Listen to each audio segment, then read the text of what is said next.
السلام علیکم ناظرین، اہم خبر سے آپ کو آگاہ کرتے چلیں۔ Indian tennis star Sania Mirza نے حال ہی میں اپنے ریٹائرمنٹ کا اعلان کیا تھا، تاہم اب ان کا کہنا ہے کہ انہوں نے یہ اعلان کافی جلدی کر دیا ہے، جس پر انہیں پچھتاوا ہو رہا ہے۔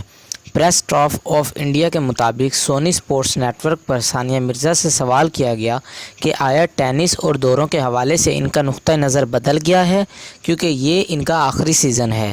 اس پر ان کا کہنا ہے کہ میں اس ریٹائرمنٹ کے بارے میں ہر میچ کے وقت نہیں سوچتی، میرے خیال میں نے یہ اعلان بہت جلدی کر دیا ہے۔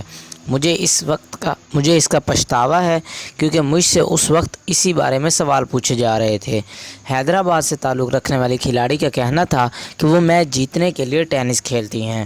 میں میچ جیتنے کے لیے کھیلتی ہوں اور جب تک میں کھیل رہی ہوں میں کوشش کروں گی کہ ہر میچ جیتوں۔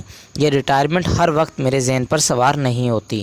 ان کا مزید کہنا تھا، مجھے ٹینس کھیلنا اچھا لگتا ہے، ہمیشہ سے لگتا ہے، چاہے جیتوں یا ہاروں، اور میرا اس پر ابھی بھی یہی نظریہ ہے۔ میں اپنی 100% کوشش کرتی ہوں، کبھی یہ کام کر جاتی ہے کبھی نہیں، لیکن میں پورے سال تک کے لیے اس کھیل کے لیے مکمل طور پر موجود ہوں۔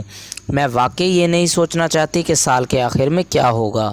35 سالہ ثانیہ مرزا نے اب تک 6 گرینڈ سلیم ٹائٹل جیتے ہیں، جن میں 3 مسکڈ ڈبلز ٹرافیز بھی شامل ہیں۔ واضح رہے کہ 19 جنوری کو ثانیہ مرزا نے اعلان کیا تھا کہ وہ 2022 کے سیزن کے اختتام پر ریٹائرمنٹ لے لیں گی، کیونکہ ان میں اب اتنی طاقت باقی نہیں رہی۔ انہوں نے یہ اعلان آسٹریلین اوپن میں وومنز ڈبلز کا پہلا راؤنڈ ہارنے کے بعد کیا تھا۔